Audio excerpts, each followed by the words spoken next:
ეს ეგრეთ წოდებული ვინოკი, ეს არის სამგლოვიარო ყვავილი და ვაპირებ რომ დავდო აქ, ასეთ აი იმის ნიშნად რომ ლევან იოსელიანმა ეგრეთ წოდებულმა სახალხო დამცველმა დაასამარა სახალხო დამცველის ინსტიტუტი. მოქალაქეები ფიქრობენ, რომ მოქმედმა სახალხო დამცველმა ეს ინსტიტუტი დაასამარა. ამიტომაც პროტესტის ნიშნად სამგლოვიარო ყვავილები დღეს ლევან იოსელიანს ოფისთან მიუტანეს. მანიფესტანტები ომბუდსმენს უმოქმედობის და ბოლო დროს გაკეთებული განცხადებების გამო საყვედურობენ, რადგანაც ერთ-ერთი ემთხვევა ქართული ოცნების პროპაგანდისტულ გზავნილებს. იოსელიანმა პირდაპირ თქვა, რომ მშვიდობიანი დემონსტრანტების მიმართ სისტემური წამება ვერ დაინახა. სწორედ ამიტომ მოქალაქეებმა თვალსაჩინოებისთვის ომბუდსმენის ოფისის წინ სასტიკად ნაცემი ნაწამები და დასახიჩრებული ახალგაზრდების ფოტოები გაშალეს. Სიმდენად არადემოკრატიული პროცესის შედეგად მოვიდა ამ პოსტზე, რომ ალბათ ანგარიშვალდებულად თავისუფლების ხელისუფლების მიმართ და რეალურად არ ემსახურება იმ ადამიანებს, რომლებსაც უნდა ემსახურებოდეს და რომელთა უფლებების დაცვის ვალდებულებაც კონსტიტუციის მიხედვით მას აქვს დაკისრებული.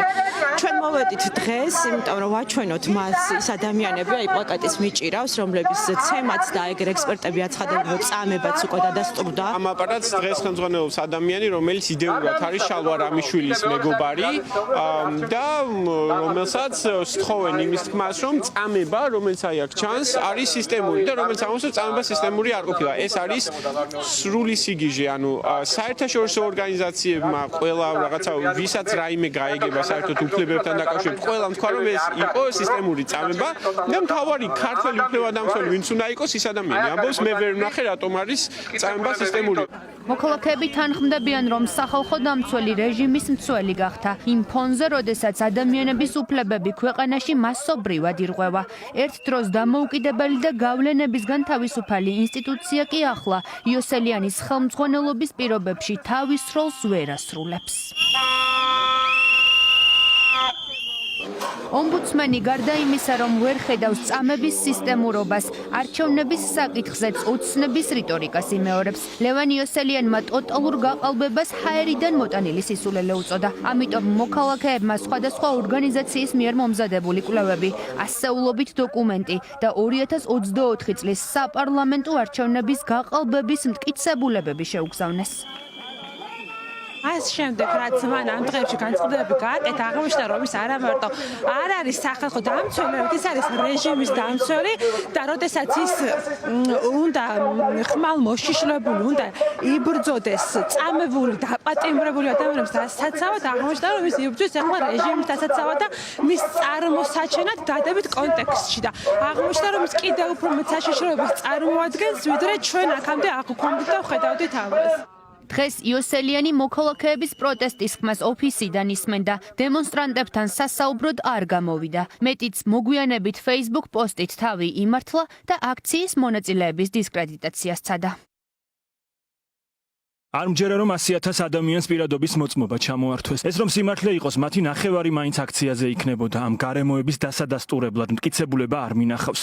გირჩევთ აქციები იმ ორგანიზაციებთან გამართოთ, ვინც ეს ტყუილები დაგაჯერათ. რამდენიმე აქტივისტის ჭკუაზე, რომლებმაც ძირითადად ბილდსიტყვაობით და სიძულვილის ენის გამოყენებით გამაცნეს თავი. ეს ინსტიტუტი არ ივლის. შეეშვით აპარატის თანამშრომლების თაგვას, დანამუსებას და ზეწოლას. არ ხართ აქ ყველაზე პოპულარული ხალხი. იურისტების თქმით, ლევან იოსელიანის ქმედებები ფართო საზოგადოებრივ ინტერესებს ეწინააღმდეგება და ტოვებს შთაბეჭდილებას, რომ არალეგიტიმური ხელისუფლების პოლიტიკურ დაკვეთას ასრულებს. ჩვენ საქართველოში ვხედავთ ავტორიტარიზმის კონსოლიდირებას და ვხედავთ, რომ თითქმის ყველა დამოუკიდებელი ინსტიტუტი დღეს პარტიის დაქვემდებარებაშია და ნამდვილად ბოლო დღეებში გვიჩნდება განცდა, რომ სახალხო დამცველის ინსტიტუტიც კოოპტაციის რეჟიმშია რეჟიმთან. ლევან იოსელიანს მკაფიო პოზიცია არც რუსულ კანონზე დაუფიქსირებია. საგულისხმოა, რომ ამ პოსტზე ის სწორედ რუსული კანონის განხილვის დროს აირჩიეს, როცა გარეთ ადამიანები ანტირუსულ საპროტესტო აქციას მართავდნენ. ლევან იოსელიანი ლეგიტიმურად ცნობს იმ პარლამენტს, რომელსაც არც ადგილობრივი და არც საერთაშორისო საზოგადოება არ აღიარებენ. ყოფილი ომბუდსმენი უჩან ანუაშვილი აცხადებს, რომ იოსელიანის ხელმძღვანელობა სახალხო დამცველის აპარატისთვის, როგორც ინსტიტუტისთვის საზიანო შედეგის მომტანია. სახელმწიფოს აქვს მანდატი და მე მქონდა იმედი, რომ მას ამ მანდატის სახებ მქონდა უწურავი ინფორმაცია. მის განცხადებები პრაქტიკულად აზიანებს ინსტიტუტს, მის რეპუტაციას, მის ნდობას საზოგადოების თვალში და შეიძლება ითქვას, რომ ის როდესაც ვერ ხედავს იგივე წამების ფაქტების სისტემურობას, ვერ ხედავს საარჩევნო პროცესებში სახალხო დამცველის როლს და ამ შემდეგ ეს ნიშნავს, რომ მას უბრალოდ არ აქვს სრული და ამოწურავი ინფორმაცია სახალხო დამცველის სახებ კანონზე. მანამდე ვიდრე ლევან იოსელიანი აქციის მონაწილეებს სოციალურ ქსელში დაუპირისპირდებოდა, თავი პროპაგანდისტული პოსტების ეთერში სექსუალურ შევიწროებაში არაერთხელ მხილებულ შალვა რამიშულთან იმართლა. მშვიდობიანი დემონსტრანტები იოსელიანის გადადგომას მოითხოვენ.